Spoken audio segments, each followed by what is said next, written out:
Assalamualaikum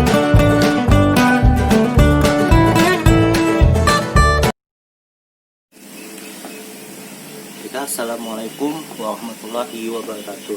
Alhamdulillahirrahmanirrahim. Wa bihi nasta'in wa la umuri din wassalatu wassalamu ala asyrafil anbiya'i wal mursalin wa ala alihi washabbihi amma ba'du. Bagaimana kabarnya kalian semua? Baik. Oke, sebelum kita mulai pembelajaran, saya ingin mengabsen dulu tentang kehadiran kalian. Baiklah. Pada hari ini kita akan membahas tentang dakwah Nabi Muhammad SAW. Tujuan pembelajaran dakwah Nabi Muhammad SAW ini adalah agar kita semua mengetahui bagaimana perjalanan dakwah serta strategi apa yang digunakan Nabi Muhammad SAW sehingga dakwah beliau sukses yang mana kita rasakan pada saat ini.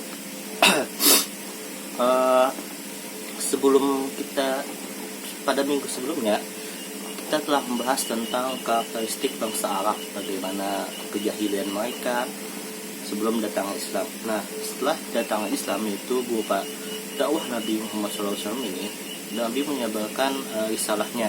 Nah, apakah karakteristik jahiliyah mereka telah berubah ataukah ada masalah-masalah lain?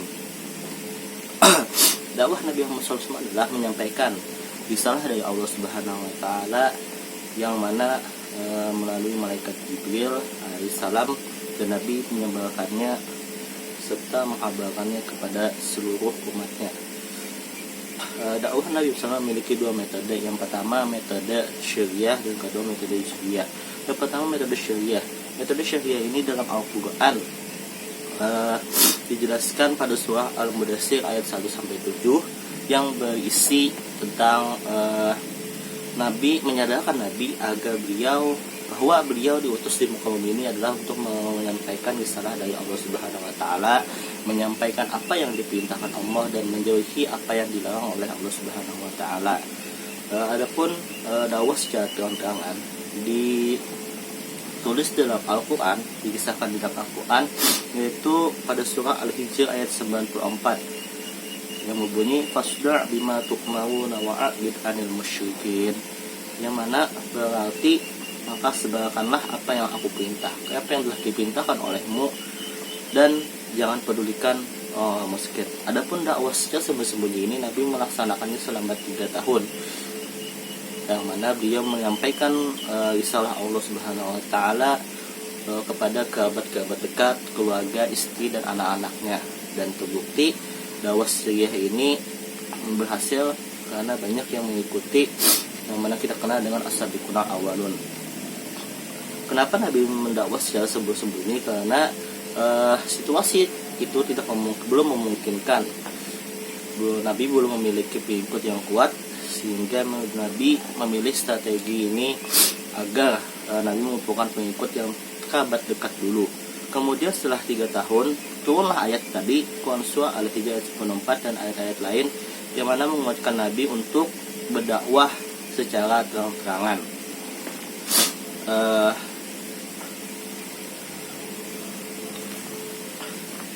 Setelah Nabi menerima ayat itu, Nabi pergi ke Bukit Sofa mengumpulkan seluruh umat yang pada saat itu. Nabi menyampaikan, apakah kalian pernah melihat saya berbohong? Mereka menjawab tidak.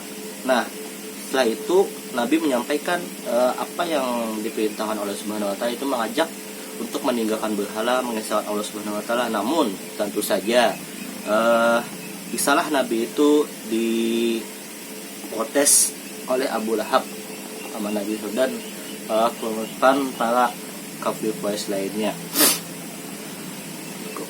Hadis muttafaqun alaih. Setelah itu juga Nabi mulai berani menyampaikan risalahnya kepada kaumnya, kepada Bani Ad, Bani Adi dan Bani Syam, Bani Murrah dan Bani Abdul Muthalib, menyampaikan risalahnya. Beliau menyampaikan, aku tidak akan membela kalian sebelum kalian mempunyai tali kekeluargaan yang aku sumbangkan dengan hubungan Fatimah. Muttafaqun alaih.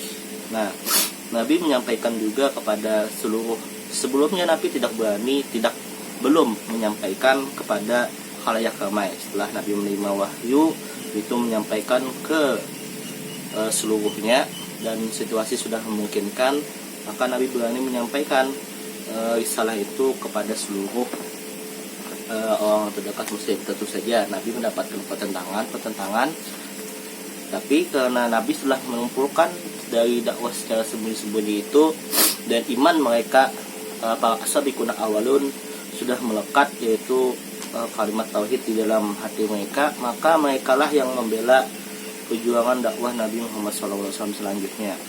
Nah, mungkin itu sedikit penjelasan secara Al-Quran ataupun kisah nabawi daripada dakwah Nabi Muhammad SAW. Selanjutnya ada sebuah proyek untuk kalian, yaitu menganalisis lebih lanjut tentang dakwah.